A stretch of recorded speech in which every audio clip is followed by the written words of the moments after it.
एक वीडियो मिली है मुझको जो बता रहा है कि गंभीर ना देश का दुश्मन है, देश का। आप तुम लोग को दिखाता हूं कैसे देश का दुश्मन है। गौतम गंभीर इतने बेशरम हो चुके हैं कि क्रिकेट से सीधा देश पे उंगली उठा रहे हैं। विश्वास नहीं हो रहा?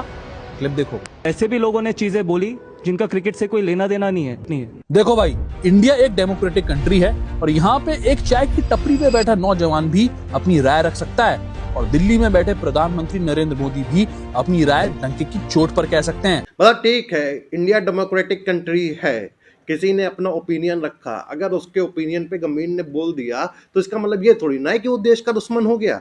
इंडिया डेमोक्रेटिक कंट्री है तो इस हिसाब से अगर इस बंदे को अपना ओपिनियन रखने का हक है तो इसको भी तो अपना बोलने का हक है। ये नहीं बोल सकता अब, यहाँ डेमोक्रेसी खत्म हो गई। यहाँ से भैया वीडियो क्रिएटर्स की चलेगी, इंस्टाग्राम पे कमेंट करने वालों की चलेगी। क्यों?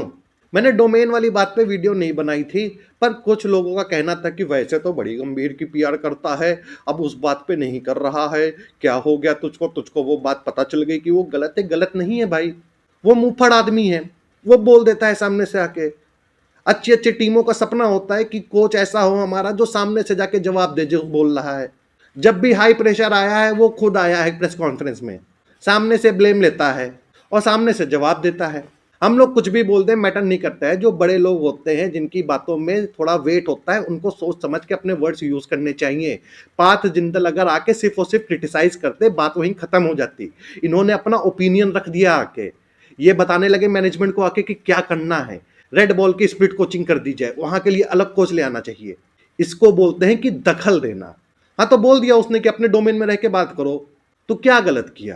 नहीं, गंभीर भी तो रवि शास्त्री के बारे में ऐसा अरे तो उन दोनों का डोमेन है क्रिकेट। पार्थ जिंदल अगर एक आईपीएल की टीम ओन करते हैं तो इसका मतलब ये थोड़ी ना है कि उनका डोमेन आ गया क्रिकेट। वो एक बिजनेसमैन है, उनका डोमेन बिजनेस है। अब इनके स्टॉक्स गिरने लग जाए, इनकी कंपनी घाटे में चली जाए, गंभीर आके ट्वीट कर दे कि भैया इनकी तो कंपनी घाटे में जा रही है, जो बोर्ड ऑफ मेंबर्स हैं वो ऐसा करें, इनको निकाल फेंके, इनको हटा दें इनकी कंपनी से। तो ये हो जाएगा दखल देना। इसमें बोला जाएगा गंभीर से कि भैया अपने डोमेन में रह के बात करो। मतलब पढ़ा लिखा इतना आदमी है, उसको पता है कि मीडिया कवरेज हमको कैसे करनी है। गलत कुछ नहीं बोलता है, वो मुंहफट है बस। रवि शास्त्री को बताया जाता है कि इंडिया के one of the best coach हैं। करा क्या है इन्होंने? सिर्फ एक फॉर्मेट में टीम को नीचे से ऊपर लेके गए हैं, बाकी फॉर्मेट में कोई ट्रॉफी नहीं है। दिखाने को क्या बायलैटरल दिखाएंगे, वो पेटीएम पान मसाला वाली कि भैया ये हम जीत गए। और जब इनके टेन्योर में थी इंडिया टीम तब भैया ये टेस्ट में चैंपियनशिप होती नहीं थी, वरना पता चला वहां भी हार जाते, क्योंकि व्हाइट बॉल में तो कुछ नहीं जीतते हैं। अरे इनके टेन्योर में भी लास्ट में टेस्ट में चैंपियनशिप आ गई थी, वहां भी हार चुके हैं। अच्छा सॉरी, वहां भी हार चुके हैं। टेस्ट में एक बार आ गई थी चैंपियनशिप, वहां भी हार गए। 2021 वाला तो ग्रुप स्टेज से हम बाहर हो गए थे, ग्रुप स्टेज से, समझ रहे हो? पर नहीं, अभी भी one of the best coach माने जाते हैं, सिर्फ एक फॉर्मेट की वजह से। तो ये तो दो फॉर्मेट लेके चल रहा है, तो ये घटिया कोच कैसे हो गया? मुझको बस ये बता दो। टीम किसी की हो, राहुल द्रविड़ ने बनाई हो चाहे किसी ने बनाई हो, किसके टेन्योर में हुआ वो मैच, किसके टेन्योर में जीते? और ये मत भूलना कोई लोग कि चैंपियंस ट्रॉफी इंडिया अपने स्टार बॉलर के बगैर जीता था, जसप्रीत बुमराह। एशिया कप एक बार पहले भी तो हो चुका था, जब हारे थे, याद करो। वो जो अर्शदीप ने कैच वैच छोड़ दी थी, हार गए थे ना बहुत गंदा हम लोग। अर्शदीप को खालिस्तानी सब बोलने लग गए थे, याद आया? फिर कहते हो एशिया कप भी तो जीतते हैं, इसमें कौन सी बड़ी बात होगी? तो वो क्यों नहीं जीत लिए थे? क्यों हार गए थे वो वाला? और जिसको लगता है कि मैं पीआर कर रहा हूं, तो हाँ मैं पीआर कर रहा हूं, वहां से मुझको पैसा आता है इसलिए मैं बोलता हूं। तुम भी पैसे दो, तुम्हारे प्लेयर के लिए भी बोल दूंगा। सवाल आएगा गौतम गंभीर को किस बेसिस पे बना दिया कोच? नहीं, रवि शास्त्री को किस बेसिस पे बनाया था?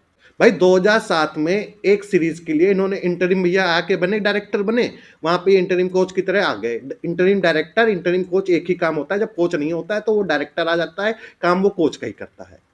उसके बाद फिर भैया 2014 से 2016 तक ये इंटरिम डायरेक्टर बने रहे।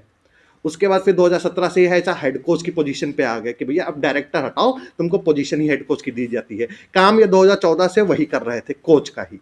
इन्होंने कौन सी उपलब्धियां हासिल करी थी कि इनको कोच बनाया गया था? कोई स्कूल की टीम, कॉलेज की टीम, डोमेस्टिक की टीम, आईपीएल की टीम, गली मोहल्ले की टीम, कौन सी टीम को कोचिंग दी थी जो कोई जाके ट्रॉफी जीती, जिसके चक्कर में इनको कोच बना दिया गया? तो ये जब सवाल उस टाइम नहीं उठे तो ये अब क्यों उठ रहे हैं? बस मेरा ये जानना है, मुझको बता दो। इंडिया जब 2019 का सेमीफाइनल हारी, बैटिंग हमारी कोलैप्स कर गई थी, धोनी रन आउट हो गए थे, तब वहां पे किसी ने कोच के ऊपर उंगली नहीं उठाई कि भैया बैटिंग कोलैप्स हो गई है, कोच यहाँ क्या कर रहा है, कोच क्या कर रहा है, कोच क्या कर रहा है। तब सबने बैटर्स को दिया ब्लेम। तो अब क्यों कोच को ब्लेम दिया जाता है कि जब बैटिंग कोलैप्स हो जाती है। राहुल द्रविड़ 2023 में हमारे कोच थे, केएल राहुल से इतनी घटिया विकेट कीपिंग हुई फाइनल वाले मैच में। राहुल द्रविड़ तो as a wicket keeper India के लिए खेले हैं, वो तब कोच भी थे। तब क्यों नहीं उन्होंने केएल राहुल को ट्रेनिंग दे दी?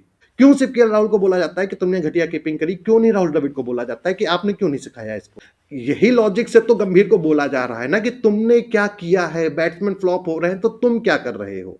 तो पिछले वाले में ये लॉजिक कहां गए थे? क्योंकि तब रोको नहीं था ना, रोहित अलग था, विराट अलग था, इनके इनकी मारते थे, इनके वाले इनकी मारते थे।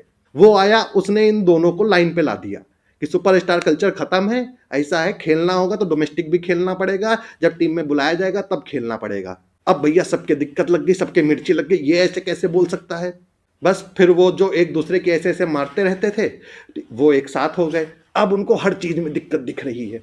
अब कुछ कहेंगे नहीं नहीं नहीं नहीं भैया ब्लेम दिया जाता था, रवि शास्त्री को भी ब्लेम दिया गया है। कितना दिया गया है, कितना? 2019 के सेमीफाइनल की अगर मैं बात करूं, जो इंडिया हारी है, कोई आ जाएगा धोनी रन आउट हो गया इस वजह से हार गई, कोई आ जाएगा कहेगा कोहली रोहित ने रन नहीं बनाए शुरुआत में इस वजह से हार गई। एक या दो बंदा आएगा 100 में से जो कहेगा नहीं नहीं नहीं कोचिंग गड़बड़ थी। यहां एक दो जो रह जाते हैं 100 में से जो कहते हैं नहीं नहीं बैट्समैन की गलती थी, बाकी 98-99 यही है कि कोचिंग गलती थी, कोचिंग गलती थी, कोचिंग गलती थी। 2023 का वर्ल्ड कप फाइनल क्यों हारे? क्योंकि बैटिंग हमारी अच्छी नहीं हो पाई। और फिर वो कुछ पिच वाला भी आता था, उसमें रोहित शर्मा को बोला जाता है, राहुल द्रविड़ को कितना बोला जाता है? 1-2%। 1-2% यहाँ पे वो होते हैं जो गंभीर को बोल रहे होते हैं कि नहीं भैया इसकी गलती नहीं है, बैट्समैन को परफॉर्म करना चाहिए था। यही मैं दिखा रहा हूं, हेट है भाई। कोच है, गलतियां सबसे होती हैं, गलतियां इसने भी करी हैं, पर इतनी ज्यादा नहीं करी जितनी ज्यादा गिनाई जाती हैं। हाँ, अगर टेन्योर की बात हो रही है कि गौतम गंभीर के टेन्योर में ये हारे, तो इसके साथ ये चीजें क्यों नहीं दिखाई जाती हैं कि गौतम गंभीर के टेन्योर में ये चीजें जीते? तब वहां चैंपियंस ट्रॉफी पे जीतने पे बात आती है, वो तो राहुल द्रविड़ की टीम थी। न्यूजीलैंड के साथ जो क्लीन स्वीप हुई सीरीज, उसमें राहुल द्रविड़ की टीम नहीं थी, वो गौतम गंभीर की ही थी।